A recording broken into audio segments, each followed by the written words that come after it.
us. Basically, she's a copywriter and she is a LinkedIn personal branding specialist for founder and CXO. And she has worked in the corporate sector as a talent acquisition for 6.5 years and in the content for 10 years. That's too great. Now you should be speaking. What do you think? Thank you, Pratyasha, for the introduction. It's great being here. Thank you so much for having me.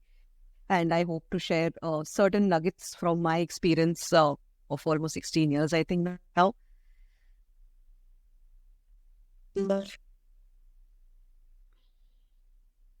Yeah.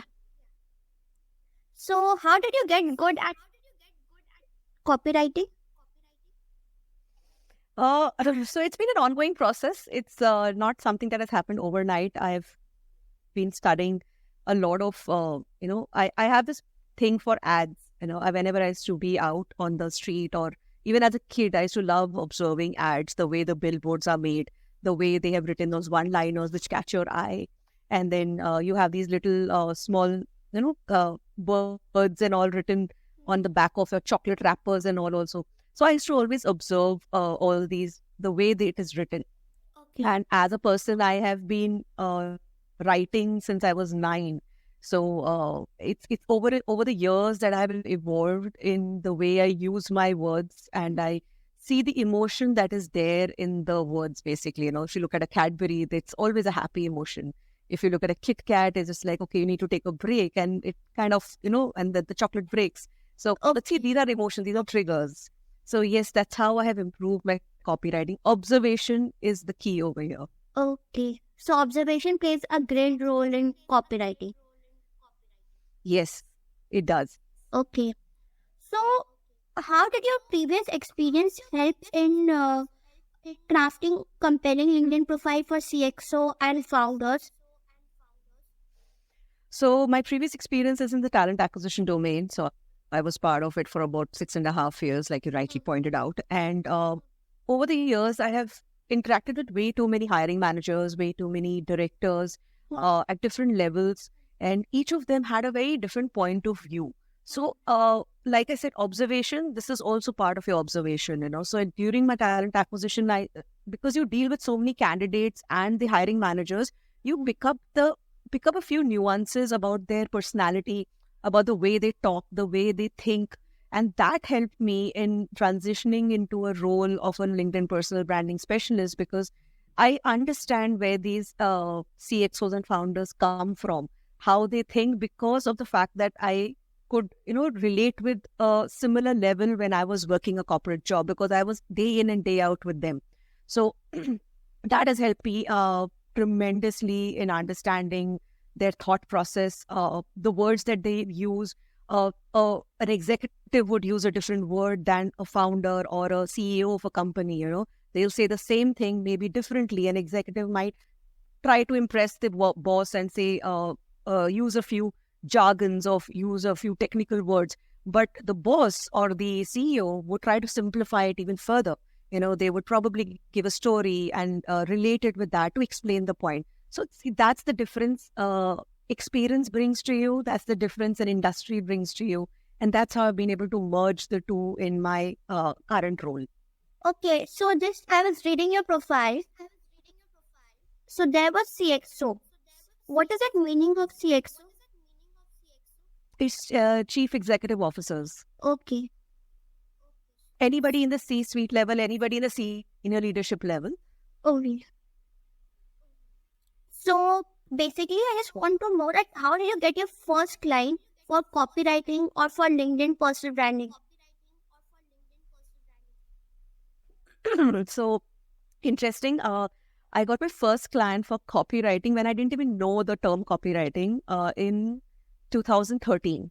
And up to 2013, I started in 2011 as a content writer. Mm-hmm. And there I was mentored with by an agency owner and everything. And she played a very big role in grooming me to write content. And I was always into long form content. And then suddenly this particular person reaches out to me via somebody's referral. I don't remember who had referred my name that, speak with her.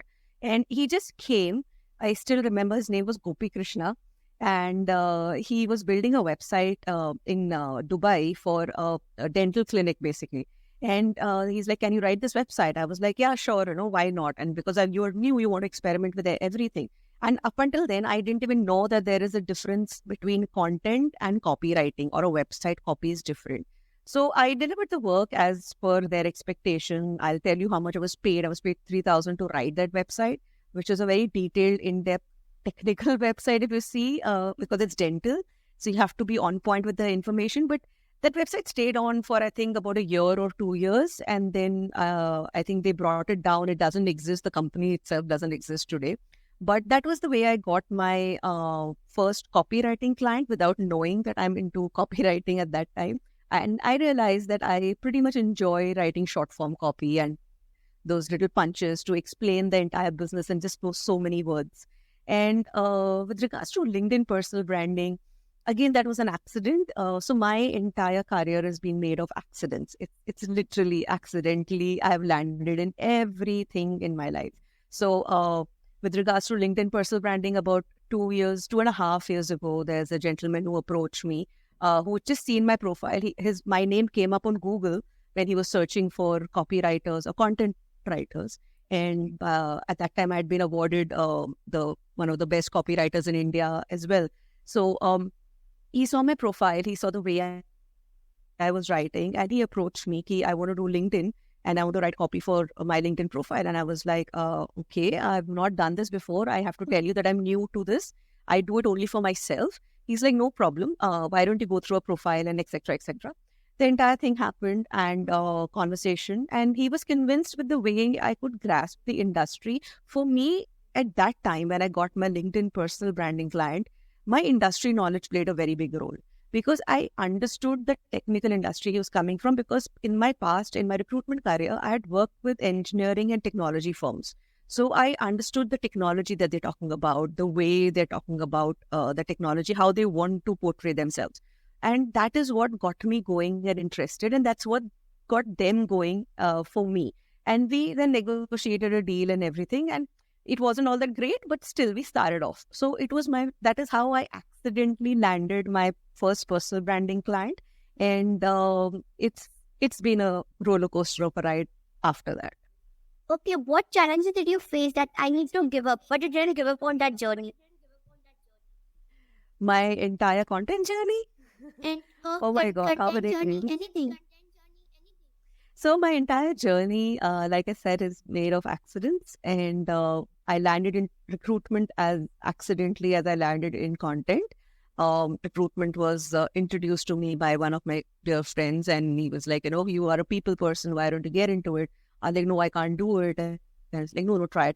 And then I did it. And okay, then I enjoyed it. I'm a people person completely out and out. And then comes my pivot to content writing. And while I've had, I think I've had three major of downfalls in my content journey. I'll stick to my content journey. I've had three major downfalls, and every time I fell down, the only thing that kept me going was self-motivation. It's a very big term. People think it's a very big term. How can you always be self-motivated? But I'm pretty much an optimist. So every time I look back after I came through that downfall, okay, there's nothing working out. This month is going so bad. There is no money coming in. How do I survive? And stuff like that. And I was like, look at the past. Look at where you started and where you are today. Yes. Okay. And look at that and reflect upon that. Take a moment, take a day, 2 days, 1 week, whatever you want. And then that kept me going, honestly, at the end of the day. No, you can't give up on what you worked so hard for, because it's very easy to quit and say, oh, it didn't work for me and I couldn't do it and stuff like that. But then what about the time you've invested in building yourself there? You have invested that time. So, and I think that is where my motivation came from. And I till date draw that motivation from me. I have, in the last 2 years also, I have had like multiple occasions where I've been like, I don't think this is cut out for me. I'm not as good as the other content creators. I'm not as good as the other specialists out there. But I was like, look at where you started. You started in an industry where nobody knew about content. where there were few and far between content writers also 10 years ago. And today it is over flooded. The market is like over flooded. So I think that's where it keeps me going, that you have learned it all by yourself, Ankita. You cannot give up now, because this is a waste of your knowledge and your energy that you've invested. Don't waste it. So I think that's what keeps me going. So what does keyword optimization role play in copywriting or web copywriting or content writing? See, keyword optimization is such a big word that it's a very overused word today. Let's just stick to the fact that you need to use the right words to project your right emotions, your career, your ambitions, everything.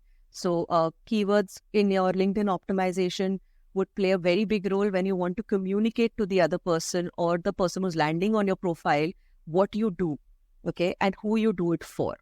That is where keywords play a very big role. And you would see mostly that the keywords are always in the headline section of your LinkedIn.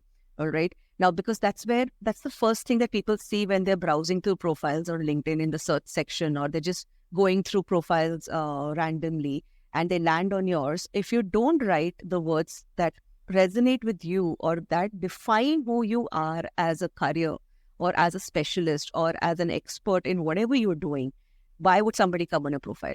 So that is where keywords play a very big role. And it's not only to do with the headline. People often mistake the fact that you should use it only in the headline, but no, it plays a very big role in the about section also. I'll give you an instance wherein while the keywords are there in the headline section of your LinkedIn, but when people come on your about section also, and LinkedIn is also crawling, by the way, it's an algo at the end of the day. So they are looking at keywords that you've used also in your about section, wherein you are telling them exactly how you're doing it, what you're doing, and why you're doing it. Everything comes out over there. So keywords have to be placed throughout your profile, I would say, right from your banner to your about section to your experience section. Just have your keywords out there. And today LinkedIn has that feature of putting up top skills as well. So use that feature, and they are going to slowly, they're removing a couple of features as well by March. And your talks about section, which is there right now, which is very prominent on every profile, that is one thing that is going to be removed from LinkedIn. So it's just the latest news and update that I read like an hour back, and I was like, oh shit, So that talks about section would go. So what will be there for you? Your keywords in your headline and in your about section. And now similarly, when you come to website copy is driven by SEO. Okay, you do understand that content on websites is driven majorly. There is a huge amount of SEO that is involved to drive the website copiers also. People think that only writing it in the blog section is fine. No, it is not. You need to use the keywords which are specific to the particular industry throughout your copy in bits and pieces, in in long form, in short form, in ways that will describe the business. Because when you are working on the SEO or back end, when you're doing the entire marketing bit back end, linking having the backlinks and all of that stuff. So your keywords are the ones that are ranking somewhere in the industry. They are ranking amongst your competitors because everybody's trying to rank for a similar business. That's the reason why keywords play a very big role in your website copy as well. And you should use it prudently. You should use it judiciously. Don't overdo it. People don't want to read it.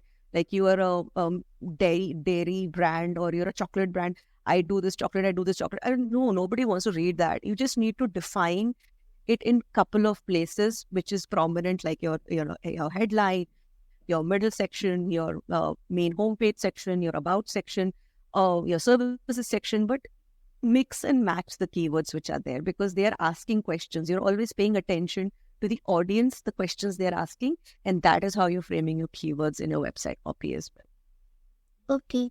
So one more question I need to ask, that the people who are new in copywriting, how they should approach to copywriting? This is a very common question I've been asked, I think, almost on a daily basis. And one thing I tell them is read as much as possible. What is copy? What is copy? Copy is something in a typical standard definition. Copywriting is something that sells, right? So there are various online forums, one that will educate you about copywriting, because copywriting has a ton of all right, so study a bit about psychology, study a bit about human emotions, um, from different ways. You can do it on Google, go and search it up, and you'll find your ways basically. And to study copywriting as such, observe the copywriters who are already there in the market, the ones who have established themselves in the market. Like you have an Alex Catoni, you have a Chase Dimon, you have Neil O'Grady, and there's so many copywriters who are there who are doing specific things in the copywriting realm. And go and observe the way they write, the way they use their words. There is one particular person that I really love to follow, and there is a guy who's Harry Dry, and he has a website that is called marketingexamples.com. Probably anybody who's looking at it can go and make a note of it. And he is all about copywriting. He's all about telling you how ads are done and how you can make one copy better than the other.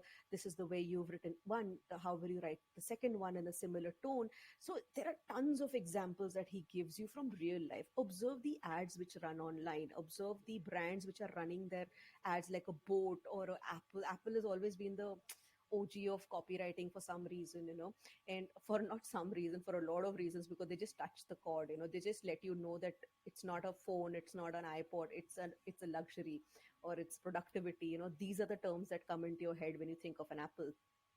Similarly, observe the brands like a Cadbury or any of these brands. Make a note of them, keep a file ready with you, keep putting these down as examples and study them, why they have done this particular copy in this way, what is making the audience click on that particular ad, or why is somebody coming on that website. It's all to do with the wordplay that they have, a lot of emotions that are going on in the wordplay. So that's how you can start your copywriting journey, and this is just ground zero. This is just the basics, because if you don't know your basics, you cannot exceed and excel going forward then.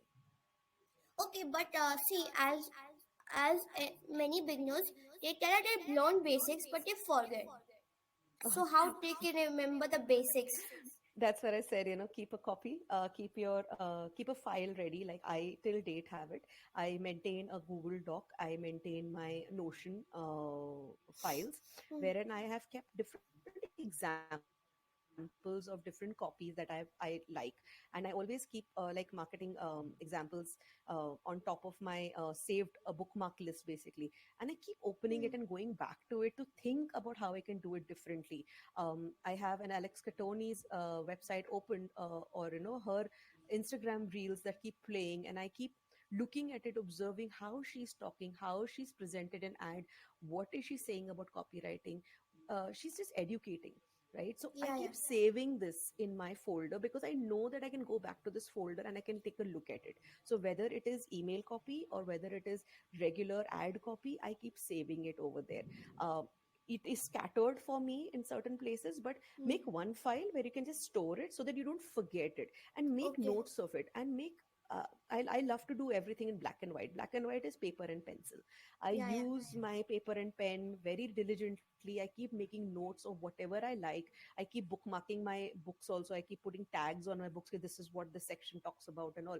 So that's how organized I am. So probably somebody who's starting out in copywriting and they think that they've forgotten it. Believe me, you've not. It is there in a subconscious mind somewhere. You just don't know when to get it out. These Okay. references, when you go back to them, will help you get it out. Okay. So basically, I just want to say that what is your basic copywriting strategy? So we need to follow. Actually, Alex Cottage is also following this strategy. So we need to adopt her strategy and see which strategy is working out for us. Yes, you need to. There is no one size fits all in copy or content in any of the creative industries. Everything is different. Your strategy would differ from client to client, from industry to industry, because probably an edtech kind of a firm would have a different messaging, and a B2B firm which is into technology or software will have a different messaging.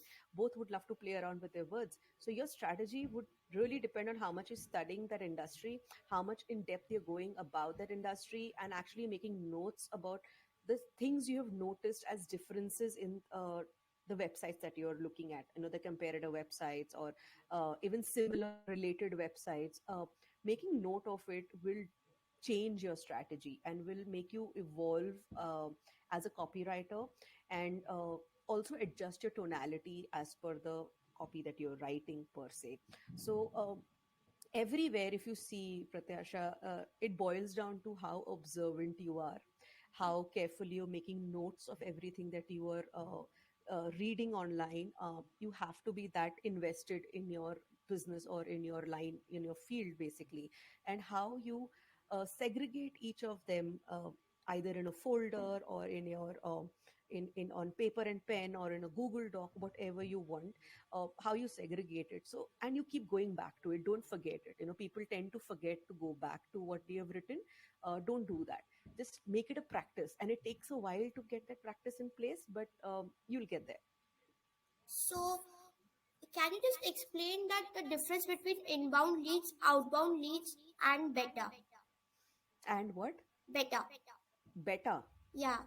Beta clients is those that family refer us. That is, Okay, referrals basically you yeah, mean yeah. to say, per se. So inbound leads is obviously, it as it goes, you're posting your content on LinkedIn, or you're posting it on different social media platforms anywhere, and you're or on your website also, and your website is ranking on Google or any of the search engines, and you get your inbound leads from the contact form, or in your DM, or in your messages, or something like that. So that is where your what inbound means. Outbound is when you're actually doing a cold outreach to the person, when you know that these are the founders, or these are the companies that you're interested in working for.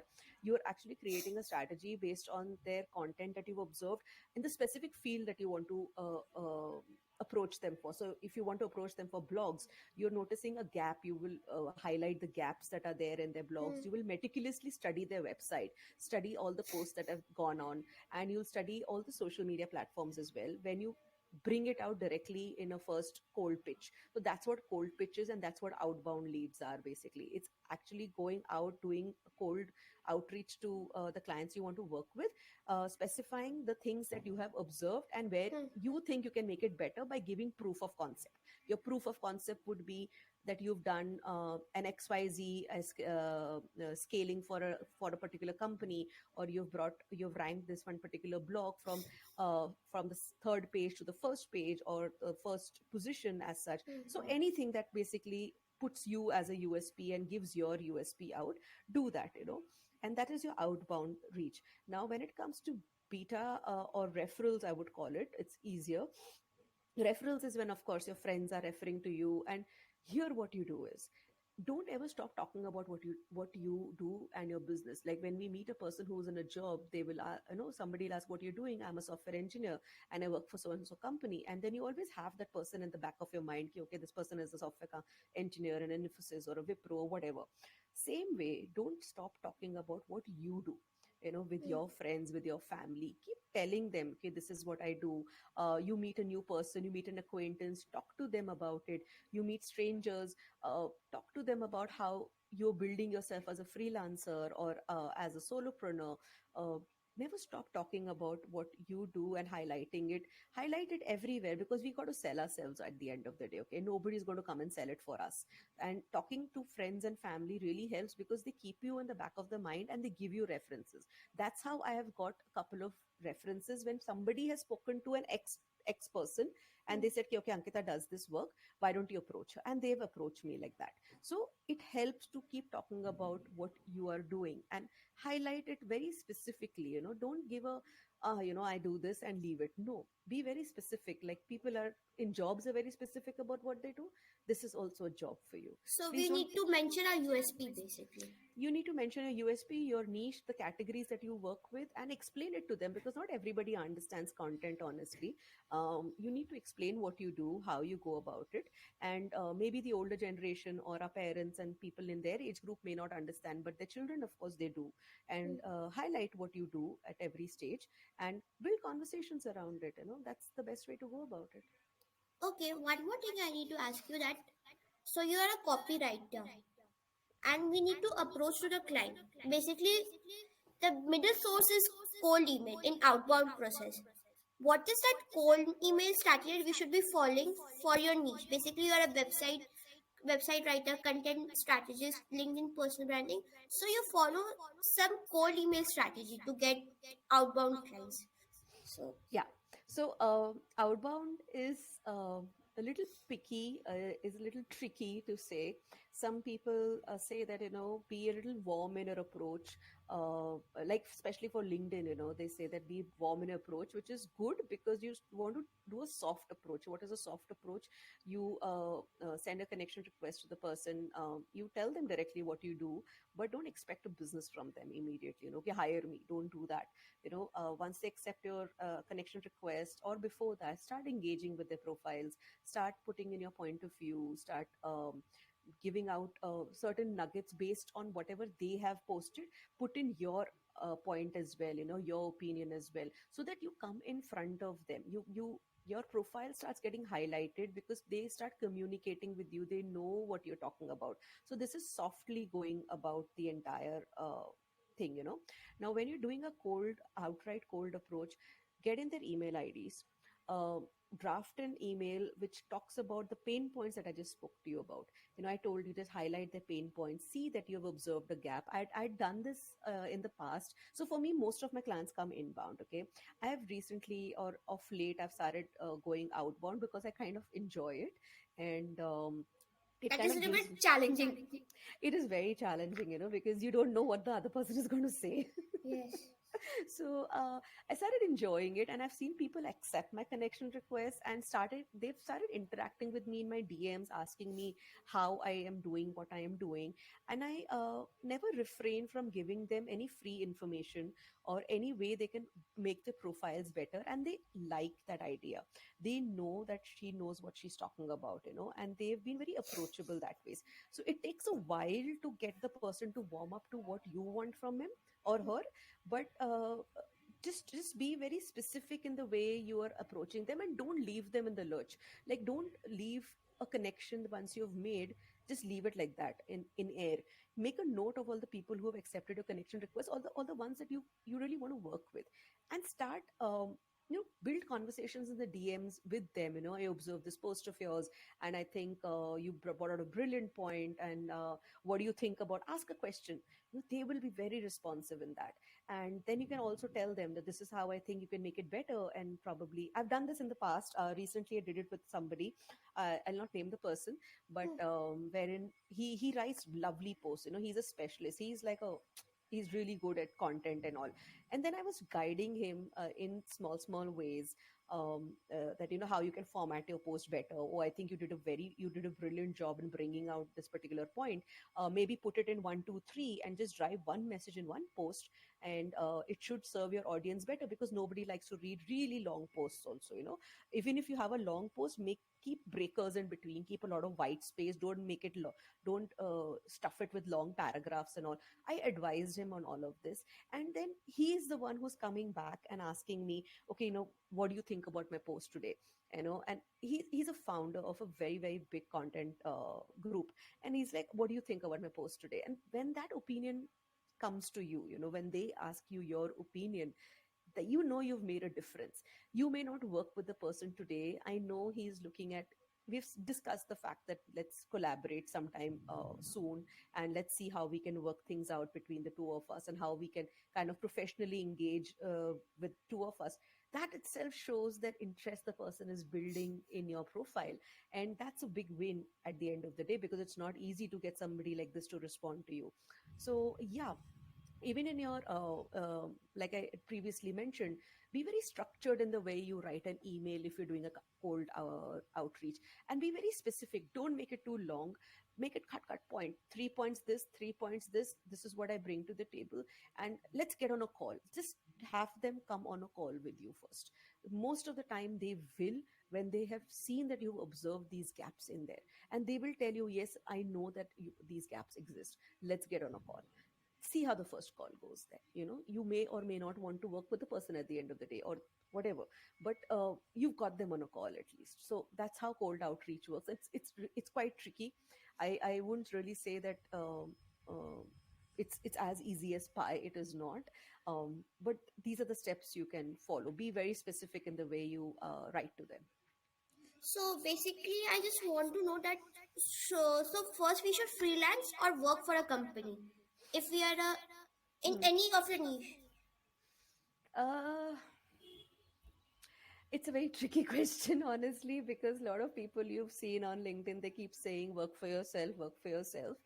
I would say that do work for a company, do work for an agency, because agency gives you a tough time. They give you a hard time, but they teach you a lot because you deal with so many. Work for somebody, even if it's for a shorter duration, to get that first hand experience, even if it is interning with a company, do that. Don't stop yourself. I would not harp upon the fact that do a unpaid internship, because there are a lot of unpaid internships as well. But if push comes to shove and you have to do an unpaid internship, don't take it, ki, "Arey, this person is not paying me and my efforts are going." Please take it in the way that you are learning something from that company. It is a learning curve for you. I'm not at all publicizing that unpaid internships are cool. They're not.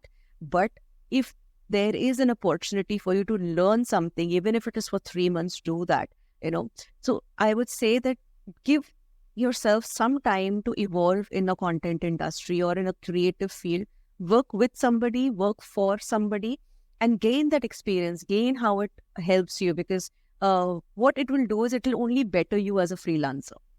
Okay, it will only make you understand more about the industry that you are part of as a freelancer. You can approach clients better in a freelancer. You can converse with clients better as a freelancer there, because you already know what is happening with the companies. You already know a certain way of working, which you can mold to your own advantage when you're a freelancer. So yes, if you get an opportunity to work, please do work and then get into freelancing.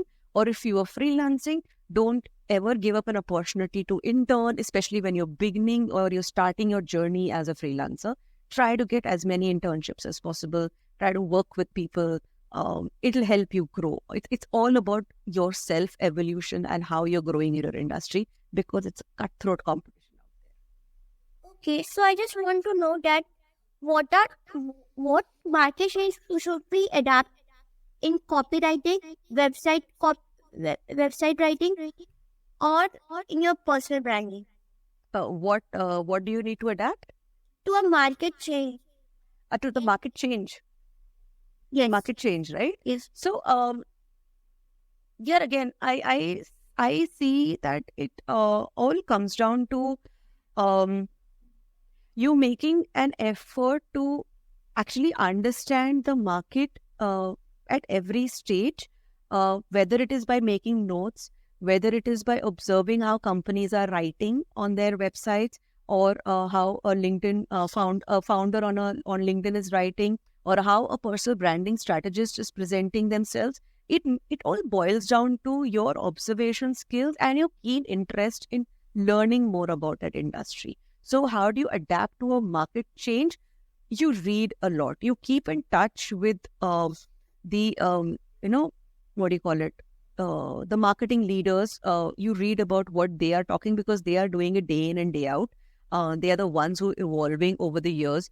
See people who have been in this industry for the past 10 years vis-a-vis the people who are there in the industry for the past 5 years, how they are talking about the evolution of audience persona, of your ideal customer profile, of your buyer, of your seller, or whatever it is, see how it is observing. Because see, at the end of the day, the basic messaging and remains the same. The basic concept remains the same. It is just the changing times. How you adapt to the changing time is by noting down at every stage whatever you have observed, whether it is in the past 2 years or whether it is in the past 5 years.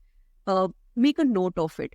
Like I said, your Google Docs and your Notion lists, or your pen and paper, they really help you, because then you can actually see that, okay, especially, say, I'll give an example of LinkedIn. Like LinkedIn had an emoji feature that was a curious emoji that was there a long time back, about I think a year back basically, and they removed that because it didn't serve them any purpose. So that is a change that came about. You may not have known about that change, but you've read other people's posts about it. You've seen other people's posts about it. So that's again a market change, right, in a LinkedIn algorithm. Same way they had come up with short videos. They had come up with the same video format that Instagram has. It didn't work for them because nobody was particularly using it. No content creator was very keen on using it. So they removed the video feature because it doesn't serve their purpose. So you have observed that change, that how it was for you as a content creator to put out short form videos or the 30-second videos on LinkedIn stories, vis-a-vis what it is to put it out on Instagram stories, because it is their USP, it is an Instagram USP. And did you notice any change in the way your communication went? Make note of these things, and that's how you adapt to the market. You can't just one day get up and say, I know everything about the market. No, it is an everyday evolution, and you have to be in tune with it every day. I would say don't overwhelm yourself with a lot of information. There's a lot of content overload that we go through. Try not doing that. Your notes come in handy, your notion lists come in handy, your pen and paper come in handy, your observation skills come in handy, and speaking with people who are there in an industry come handy. So these 5 things really help you adapt to the market change. Okay, that's great.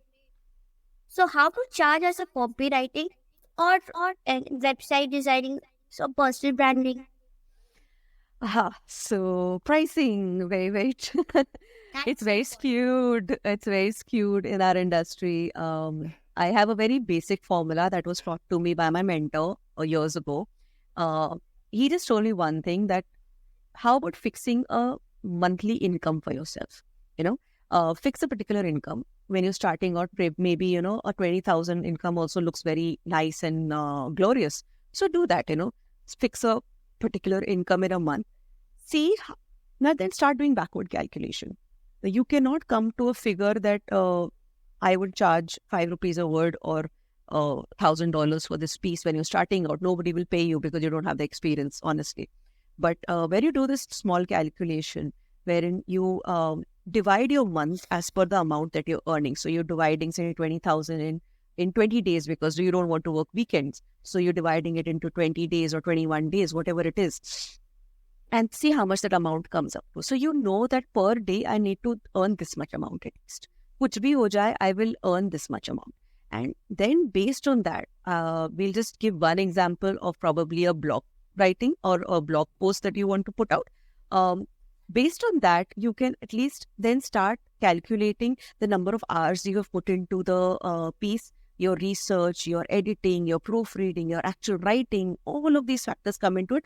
What is the number of hours you've put into it? So that amount that you derived for that day, right, divided by the number of hours that you're putting into your content piece, each content piece, you will come to like an hourly figure for yourself. So you know that per hour, I need to earn this much at least. Or you simply divide the entire amount with the number of words that you want to write per day, and you will come to a particular figure. So you know that, okay, I will charge 1 rupee per word, or I will, for this much effort, I can charge 2 rupees per word. You will come to that figure. That is how you start valuing your time, and you do a calculative measure of your content writing in a journey, basically. And you keep increasing it with every client or with every second client. But always keep that backward calculation in mind. Set a goal for yourself. This is what I want to earn. And believe me, when you set a goal for yourself, you will earn that much at least. Come what may, you will put in that effort to earn that much. But you will come to a ballpark figure. What this particular backward calculation is doing is giving you a ballpark figure, an average figure. I can charge this much and I should be good to go. And then probably the next client, let me increase it by 20% and see what it is. But you know that your base figure is this much.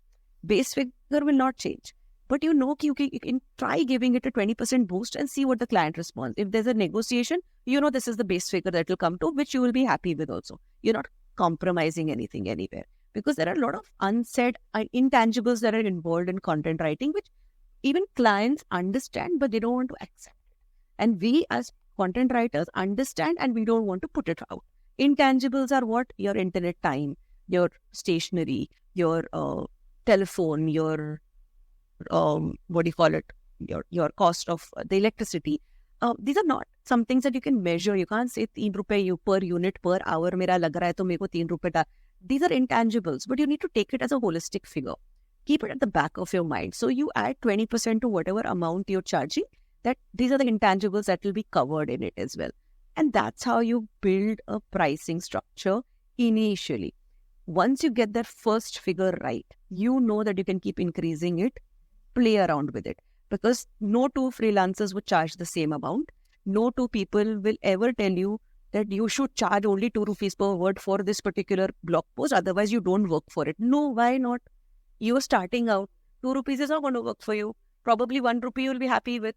Do that 1 rupee now. You're building a portfolio at the end of the day. Please understand you need to build a portfolio as well to show to somebody what you've written. So these are just calculations that you need to keep to arrive at a ballpark figure. Acha, what is ballpark figure? Average figure. Okay. So one more thing I need to ask you is that as a freelancer or as any niche, we need to focus on that testimonials, pitch proposal, Yes. and proposal. So can you just explain about it? So your testimonials are what your recommendations are that your clients give you or whoever you've worked with give you. This is another way of a barter system that you can also do. New freelancers can actually try this out. We've done that as well. But you write a piece for somebody in exchange of a testimonial. Like, I will write this content pieces. I will not charge for it because maybe the other person is not ready to pay you. Okay, tell them, okay, no worries, don't pay me. I will give you this piece, but you have to give me a testimonial for it. Most of the times they will agree to it, that they will give you a testimonial. So what it does, it builds your credibility in front of the audience or in front of your prospecting clients or the other people who would ever approach you for work and all of that. It's just building credibility. So testimonials are very important. I keep harping that to, I think, every person I meet and all of my clients, whether they want it or no, I have to tell them that, boss, you need to get a testimonial to build the credibility, trust. That is where the trust is built. And if it comes from a client, what it does is it is telling the other clients who would approach you, okay, she or he is good at their work. This particular person has written so and so about it. So let me try it out. A lot of my people come and tell me about the testimonials that they've read about me. And that is why they've approached me also. Because my clients I've done a good job and that's the reason why they're giving me a testimonial. If I do a shoddy job, why the hell will they give me a testimonial, right? So testimonials, one, are very important. Your pitch proposals are what we spoke about, your outbound pitches that you do. Your pitch proposal would obviously include, one is your outbound reach that you do, that you're actually pitching to the person about this is exactly what I can do for you. These are the gaps and all of it. The other side is the proposal that actually goes out to them, that would include your scope of work, that would include your terms and conditions, what you're comfortable doing, what you're not comfortable doing, what will not be included in the proposal, the amount that will be allocated every month or per blog piece or per article or per white paper or whatever it is, it's a project-based job or it is a time-bound job. You need to highlight all of this in your proposal. This would give them clarity that what they are supposed to expect from you, and it will give you clarity of what your deliverables are, right? So this is something like a proposal should include. So your proposal should include a little thing about you, about who you are, highlighting what you do, a couple of testimonials if you have them, 2 or 3 are fine to write in that. Your specialties about exactly how you deliver the work, how you go about delivering your work, the scope of work that is involved in that particular project. If it is a project-based, say, website content is usually project-based, that you need to get the website up and running in the next 4 weeks. So you know that you're tied to that person for the next 4 weeks. Okay. So in those 4 weeks, what is it that the person can expect from you? They can expect A, B, C, D things or deliverables from you. Highlight that in a proposal. The next part of a proposal is your amount. What is the amount that you're charging? Now, this is the amount, say you're charging 20,000 for that particular proposal or for that particular project. Now, the 20,000 includes what? Be very clear. It can't be just, I'll be charging 20,000 and leave it at that, because people can assume 1,000 things after that. So your proposal, your pricing proposal would basically include the amount that you would be doing the website. These are the number of pages you're going to be doing in the website. You're going to be driving it with the keywords that you give them, or and then you'll be doing the editing, the proofreading, and say the iterations that are involved. How many iterations? Iterations is the edits that are involved in that particular piece. You're giving them four, you're giving them you were asking? The concept of upskilling. Yes, so the concept of upskilling, very skewed. Again, upskilling would usually mean always means how you are making yourself better in your own field, in your own niche, or if you want to try out a different niche. So here, what comes in handy is a lot of reading that is there on different websites like a SEMrush, on Ahrefs, seeing what they're talking about as with regards to the new um, trends that are going on. One. Second, take up courses. Don't hesitate on taking up courses. There are a lot of free courses available on Coursera, on Udemy, on LinkedIn Learning, for all you know. There are a lot of free courses available. Go and take up those free courses to upskill yourself in your current field, because if you're doing content writing, you want to become a content marketer. You can't just get up and become a content marketer. How about taking a course or doing a workshop with somebody who's there in this particular industry, and learning the ropes around it? Once you learn the basic ropes around it, it becomes easier for you to read material which is there online on different websites, so that you can keep making notes of how you want to approach content marketing. What is content marketing? What is content distribution? What comes in the realm of content marketing, etc., etc. So this is one way to upskill, and I personally believe that I invest in a lot of courses. I invest in a lot of free courses and paid courses where which I keep taking, from different platforms. Coursera is one that I take it from. Other one is LinkedIn Learning, and then you have these content creators or these what do you call it? I'll call them the experts in their field, like an Alex Catoni or a Ryan Law or something. They have different, or an Erica Schneider. They have different niche that they've built their profile on. They've launched their cohorts. They've launched their courses. I really want to. I've invested in them, and I've learned so much about improving my skill, probably as an editor, as a writer, because I keep making notes of what they are writing, and then I observe when I am writing my own piece for a client vis-a-vis what they have said, if there's any way I can apply that into my writing. That is what upscaling is also, how you're improving yourself every time. So it is a constant ongoing journey. I would not say jump into it immediately. First, get your own field right. As a long form content writer, understand what long form content writing is completely, understand the ropes around it, how you structure it, how you put in the keywords, how you do the research, how you get the article up and running, how you do the edits, the self edits, the proofreading. Get all of that right, and then move on to the next way of how you can become an SME in a particular field. Then you study the creators or the writers who are already doing this online.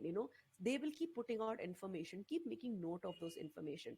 Go and take up a course which will talk about this particular skill that you want to grow in, basically. Or even if you want to pivot, you want to do, like, from content writing, also want to add graphic designing to your portfolio. Why not? If you think you're good in designing, go and take up a course on Canva. Probably go and look at these tutorials that are there. Go and take up any of these designing courses which are there, short courses, certifications. Invest in them. People always want everything for free, but somewhere you need to pay to get to learn more from an expert standpoint. So don't hold yourself back after a point. And this is what upskilling is, and you need to do this every now and then to become better as a creator, as a writer, designer, freelancer, whatever you call it. Even an entrepreneur needs to do this time and again. Okay. So how we can engage with the clients we have that the work with. So we need to retain those clients. How can we return those clients? So retaining clients depends on a multiple factors. Okay, it's not like you've been working with them and they'll continue working with you. At every point in time when you're working with a client, you need to show them your value. What is it that you're doing new for them?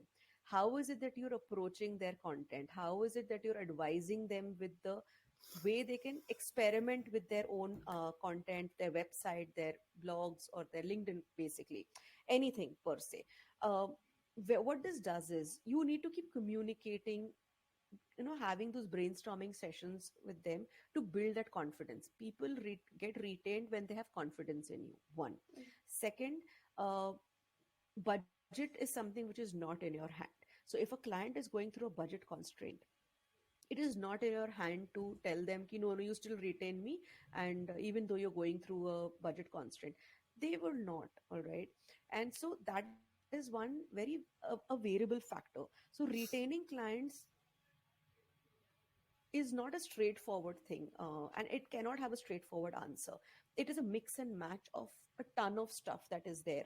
Basically, the way you communicate, the way you present the content, the way you ideate for them, the new ideas, new techniques that you bring to the table, because they start building. They know that you know your shit, literally. They know exactly that this person understands what I want. This is one way to retain clients. I'll give you my example. um, for me, I work on a retainer with almost all of my clients. Okay. And why I work on a retainer with them is because at every point in time, month on month, I keep giving them their analytics, keep telling them this is what we can do to make it better, keep communicating with them about where they are going wrong in their approach towards, towards their clients, or the way they talk or something like that. I am very transparent with them, and I expect the same level of transparency from them. So at the end of the day, they know that I am completely invested in their brand, in building them or in their company, and I will give them the result because they're seeing that result coming. So I had a client whom I did a website for almost 2 years ago, and they then transitioned their blogs to me as well. And then once they transitioned their blogs to me, and I worked as a freelancer for them, and they saw a growth in the blogs, that the traffic that was coming on the website was growing with their blogs. What they were doing is that I told them, you market your blogs in every way, distribute it in every way you can, whether it is on LinkedIn, whether it is in your personal profiles, whether it is through statuses, through Instagram. Give snippets, repurpose the blogs. And they did that. They saw almost a 40% increase in their traffic, okay, on their website traffic. Eventually we had to part ways, not because I was not doing my job. They decided to hire somebody who can stay in their office full time. A small intern they hired, or probably a person with about 1 or 2 years of experience, and they were a US client for me. So it made much more sense for them to have somebody stationed in their office, which is okay. Priorities change, people change, and don't ever bother about the fact that, oh, why did they hire, I give them so much. No, it is going to change. It is a dynamic world. So once you've done a good job and they've given you the testimonial, and you still maintain that relation. I still maintain my relationship with those people. With all my clients, I still maintain them, because you did a good job at the end of the day, and they appreciated it, and you had a journey up to a particular point, and it had to end somewhere. It's okay. Some people I have a retainer client who's been with me for the past 5 years. Okay. It's been the longest I've had. One I had for 6 years, where we had to part ways because of pricing issues. This one has adjusted my pricing off and on, but I enjoy doing work for them, and they see the dedication from me. So I've been on their team for the past 5 years, and I was one of the first who came on their team as a freelancer. So it's again how you understand, how you adapt to them, and feedback plays a very big role. How you are giving them a feedback, and how you are taking feedback from them. It's not that everything is going to be rosy at all points of time. When they give you feedback, do not become defensive. Please don't become defensive. Take it from the other person's perspective, why they're giving you that feedback. Work on that feedback, and then ask questions on that feedback. And that is how my relationship and equation with all my clients has been so far. So retainership, retaining a client, um, is not easy. But if you keep constantly bringing that value to them, or bringing that value to the table, it will help you to have them on board for a longer time. But it doesn't mean they'll be on board forever. Simple. Okay. So one more thing I need to ask you, that why being the freelancer approach to Fiverr? Fiverr, Upwork. So I think this trend has started about almost 6-7 years ago, in my observation. I could be wrong. Because this is a marketplace, right? Now Fiverr, Upwork, Freelancer, Truelancer, these are all marketplaces. When you have a marketplace, there are multiple people who are looking for a service to be provided to them, any service to be provided to them. So it becomes, to build an initial profile, what people do is they go on these platforms to go and approach them, because there's a bidding process that takes place on each of these platforms. The person who has a closest bid to the budget that the client has would get the bid. But again, over here, they need to prove themselves by giving their samples or doing a sample writing assignment or whatever. Why they go on over there is, one, to build a portfolio because it will help them to get ahead. Second, to get an idea about the industry market pricing, how much they can price a client if they're individually approaching them away from the marketplace. Second, they get to a third, they get to understand how to work with the client with regards to their guidelines, with Hmm. regards to their SOPs are standing operating procedures, with Hmm. regards to their tonality, everything. You get an exposure. So I think most of the people go on to these platforms to get this kind of an exposure. They may not stay on there forever, but once you get used to bidding, and once you get used to getting that rating from them, and always get yourself rated on these platforms, because some clients are very miserly in giving out ratings also. So one, do a good job, get the ratings, and once those ratings come up on your profile, other people also start approaching you. Okay, can you do this job for me? And you can confidently approach the other person. So I think that's one of the three reasons why people go on to a marketplace to get their work done, or to start out as a freelancer or a solopreneur. Okay, one more thing that I see that many beginners, why do you switch to Fiverr? They should be working on LinkedIn because they will be getting clients as fast as compared to Fiverr. That's a myth. Fiverr, again, like I said, is a marketplace where you have multiple options. Yeah. You can approach multiple clients in that particular space, and you can keep bidding to multiple people at the same time. And somewhere or the other, it will work. I will not say it's a gamble, but it's like, you're structuring your positioning on Fiverr in a way which will help you grow as a person. So that's the reason why people go on Fiverr, okay? Because you can approach 10 people at the same time. But while on LinkedIn, most of the times what happens is that you're building a profile. It's a slow process. It's a painstakingly slow process to build yourself on LinkedIn, to establish credibility on LinkedIn, so that the person approaches you. You get good leads from LinkedIn, yes, but you cannot only rely on one platform to build your business or to build your creative journey. Basically, you need to experiment with all of them. So if you're on Fiverr, you're comfortable doing it, please be on Fiverr, be on any other marketplace, because that's your comfort level. And you can build a portfolio out of that. By the way, you get to know, you get to write on pieces which you thought you would never be able to write on, and you can present them as part of a portfolio, which will help you. Let's say a client on LinkedIn approaches, or somebody on LinkedIn approaches, you can tell them that I have done this work on Fiverr with this client. You may not name the client, but this is the blog I can send you in a PDF format, or the sample writing I can send you. So you've already built a sample per se. So both of them have their pros and cons. I will not say that one thing only works for you. Obviously, build your personal brand on LinkedIn, because your brand, your name will go in the long run, which will sustain you in the long run, because people will start relating an thing to you. Like, they would start relating probably a personal branding with me, or a blog writing with an X person. So they know exactly whom to approach, right? But because you're putting out content which is informative, which is educational, which has humor in it, which has your personal story in it, they're looking at how you're telling your stuff. And that's how they would approach you on LinkedIn as well. But both platforms have their own unique points. So I would not say ignore any of them, but for the long run, please do come on LinkedIn or any other social media platform that you are comfortable with, and build yourself over there. Okay. And so, how did you switch to freelancing to entrepreneurship? I will not call myself an entrepreneur yet. I'm yet to reach that stage. I'm a solopreneur. Yeah, I yeah, just solo. have freelancing um, gave me an exposure to multiple industries, to work with multiple clients. It was like, doing it at your own will and pace. But you need some system to the madness. To multiple industries, to work with multiple clients. It was like, doing it at your own will and pace. But you need some system to the madness. And solopreneurship gave me the system. how I transitioned into it, I honestly don't know. It just came about. It was just a natural choice for me to become a solopreneur, to establish my company as a sole proprietorship, and not as an agency yet, but as a sole proprietorship, wherein I'm running the entire thing by myself. I do have subcontractors who help me on and off, but besides that, I run the entire show by myself.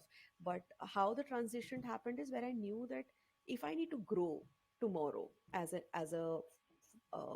actual company or as a private limited or whatever, I need to build my systems right. I need to get my systems right. And solopreneurship gave me that accountability, basically, to become better as a business person, as somebody who would approach this entire thing uh, as a business with a personal touch per se, and then I know that I am going to only work with specific kind of clients or specific kind of people.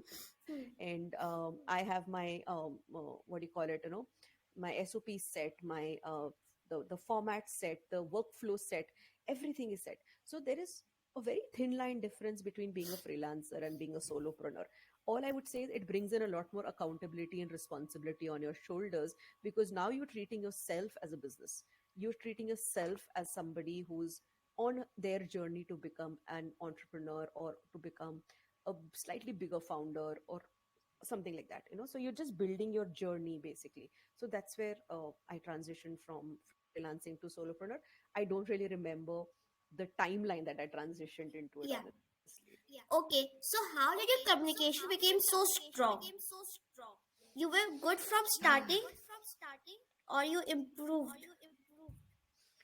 I have to give this to my mother. Communication has always been my strength, my forte, my strong point.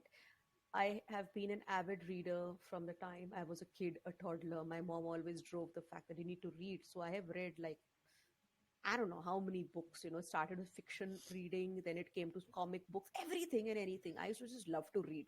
Matlab, even if it is um, the back of a bottle, I would read it. It is like that. So reading is something which helped me improve my vocabulary. Reading Okay. always helps you improve your vocabulary. Yeah. And she used to make this a habit in me as a kid. She driven this in me that every summer vacation, like today you get holiday homework and everything. Every summer vacation, I had to write at least 10 words every day from the dictionary. I Okay. have to go through the dictionary. I have to pick out 10 words, any random 10 words. It is okay. But you need to write the word and write the meaning of that word every single day.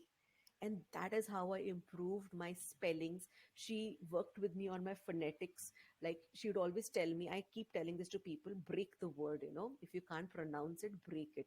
Break it in 3 parts or 4 parts or 2 parts to get the sound right. I have to give this entire credit to my mom to build my communication, because she constantly kept speaking with me throughout my childhood. She encouraged me to speak in front of public forums, or even in family gatherings, or even with her one on one. Just start talking about it.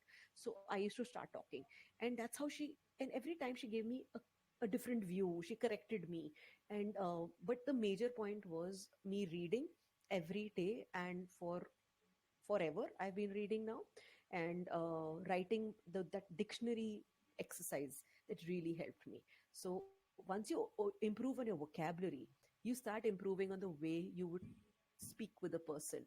All right. Okay. And when you keep speaking with people, you automatically start improving. So yes, communication, I take pride in the fact that it has been my forte right from the beginning. Okay. So you have read books. So this can help definitely help you in a storytelling.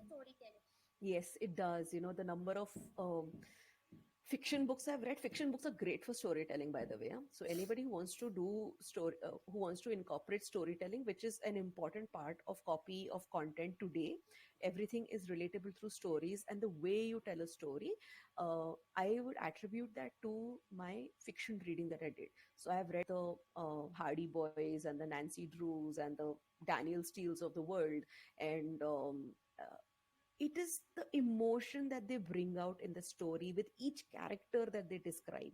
Oh my god, it stays with you. You can visualize it. That is what a story is. It makes you visualize it. And reading it constantly, people say that reading is a waste of time and I can't do this. It helps tremendously in your storytelling, and it has helped me build stories uh, for my clients also, at the end of the day, wherein they don't know how to articulate their thoughts, and I just build a story from probably a word or two words that they've given me, and I kind of blow it up into a story. I'm not fibbing over there, I'm not lying, but I am telling what they want to tell the audience in a storytelling format, in a way that is relatable to them. And this is something that will come with practice. It doesn't come overnight. It has to be practiced day in and day out. I would not say that it is to do with writing only. It is the way you talk to the person, talk to anybody, your friend, your parent, your peer, your acquaintance, whoever you talk to. um, the observations that you have, you talk to your chai wala also, nukkad ka chai wala or your kirana wala. Oh my god, they have so many stories to tell. Pick up from there, you will understand how they're thinking. So it is a beautiful way to communicate to a person, but it has to happen every day, and it happens subconsciously, honestly. So one better question is that what is your favorite novel? My favorite novel in today's age and No, time. it's uh, totally depend upon okay. you. So I have always loved reading Nancy Drew. Okay, as a kid, Oh, for I think till about 15 years of age, I have read Nancy Drew, every volume of Nancy Drew that came out. I loved the mystery, the thrill, and all of it, and it helped me think so differently. So that has been my favorite novel so far. And then I have enjoyed reading Sherlock Holmes. I have read every volume of Sherlock Holmes because I think the language that Arthur Conan Doyle uses is so on point. It is sophisticated. It is relatable. It is also it gives you an angle to think of. It's a mystery novel. Everything is a mystery with Sherlock Holmes, and the way he is as a character. Oh my God, Arthur Conan Doyle did a fabulous job, and it made me believe that this person exists. Okay, hmm. that is what a novel does to you. And so these are the two novels that have always stuck with me, the authors and the novels that have stuck with me. And today, I think there's this novel by Michelle Obama. It's an autobiography called Becoming. Becoming is a book that I've read it once only, okay? But I can recall every word and every page on that novel because the way she narrated her story. It has stayed with me. It has given me so much of inspiration to become better, from being who they are at this level to becoming this. Oh my God, the journey, the grit, the determination, the story, all of it. It has stayed with me. So, as of today, my favorite novel in today's time and age is Becoming by Michelle Obama. I'm a lot into biographies and autobiographies. I love them, and I completely go by them because it gives me an idea about what the person is. Basically, even I love reading non-fiction books. Ah, awesome, awesome. Fiction, little It bit. gives you a different idea. Yeah, fiction is not so. It's good for me. It's a little bit troubling. I know, I can imagine. It is up to you what you want to read, whatever you want to read, but take up something to read now. Yeah, It's yeah. good for you. It's always good. Anybody who's doing a creative job na, Hmm. dedicate certain amount of time in reading. Even if you Yeah, can't read, how about listening to the audible books, or audio books basically? yeah, It yeah, will also help you. Helps you think better. yeah, yeah. Because my brother is behind me. Start reading fiction book. It's not your interest, so you would not read it. Yeah, yeah, yeah. This is the last question. What is the source of motive? The people who are starting out and they're not getting a client. Just Mm, so when you start out, okay, you would not get clients immediately. I would say that building a portfolio over here really works. Please actively invest in building. When I say a portfolio, don't get lost in that word. Pick up any uh, area of interest that you have. hmm, Say if it's mental health, or if it is fitness, or if it is anything to do with, say yoga or whatever it is. Just pick out one thing and write about it. Okay, write about it where you can go on to Medium to start writing your articles. You can create your blogging page on probably a Wix or an e-blogger or a blogspot or WordPress. Create a page over here and you start putting out your blogs over there. Yeah. What it does is that it starts, ek to it helps you to think better. Hmm. And whenever you write a blog, always keep it at the back of your mind that probably you're writing for a client. Because the moment you say, "Na, I'm writing for myself," you will not write at all. So you have to keep it कि अरे मैं client के लिए लिख रही हूँ या मैं लिख रहा हूँ and I am going to address that blog in that manner, in that fashion. It is extremely difficult to do. Believe me, it is so easy to say, but it's extremely difficult to implement.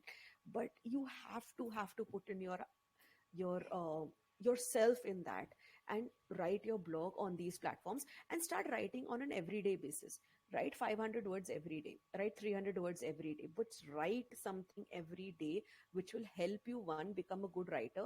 Second, it will help you to reach out to people. When you reach out to somebody or when you're talking to somebody or somebody comes back to you ki, okay, can you do XYZ work? Yes, I can, because I have written on these topics. Why don't you have a look? And they will look at it and they may be like, okay, can you give me a sample? And you'll be like, okay, why not? So they may not be convinced with what you have written, but you can always provide them a sample, whether it's paid, unpaid, not a problem. But you're starting out, remember your ultimate aim is to get as much of writing out there as possible, and keep storing that as Word docs or as PDF files so that you can refer to them later on. All right. And it also helps you create that portfolio list on in a Google Doc or a Notion or wherever you're storing it. So that's how you would start. That you I advise people, newcomers, to start out, and keep in touch. Build your brand. Please build your brand. Hmm. You should know people, like you're doing podcasting, start talking about it, start talking about the benefits of podcasting, or why you became a podcaster, why did you think about doing this. You probably more of a verbal and a visual person than a written person. That's the Hmm. reason why you came on a platform like this and you Hmm. enjoy it. Write about all of this. People will know that this person knows exactly what they're doing and what they're talking about, and that's where your brand comes into play. So basically, I think so. Art letters is very. There's one website, Art Letters Delhi. Hmm? You Okay. can't read only one part. If you want to read one paragraph, you will be complex, full of mind will be full of complex. It's such a difficult words are there. So we, Oh my God. yeah, if we are going to summarize it, it will be very difficult for us. Okay, I've not read it, or honestly, I'll have to go and read it, or I have to go and check this website out. But I really haven't been there yet.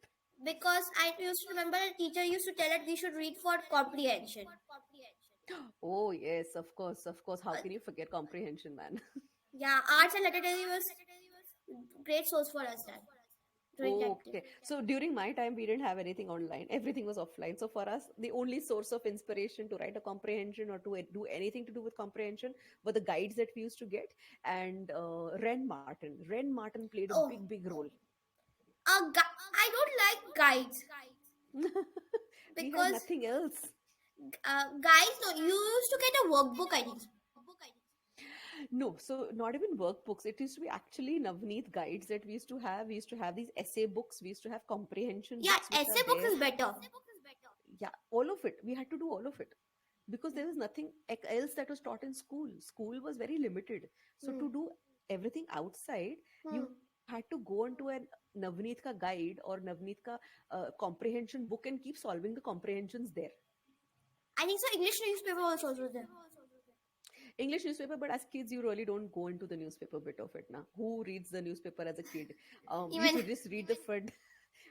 I will not even lie. Please, come on. No kid reads the newspaper, I not started even doing the today. college time. Exactly. You come to it and you realize, अरे यार नहीं कुछ तो knowledge चाहिए ना बात करने के लिए भी. तो Yeah, yeah. newspaper पढ़ लो.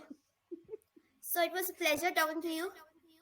Thank you so much. It was a pleasure being on this platform with you, speaking with you, and answering so many questions. I thoroughly enjoyed it. You Thoroughly enjoyed enjoyed it, it. no? Yes, thoroughly. Yeah, yeah. Thank you so much. Thank you so much. And we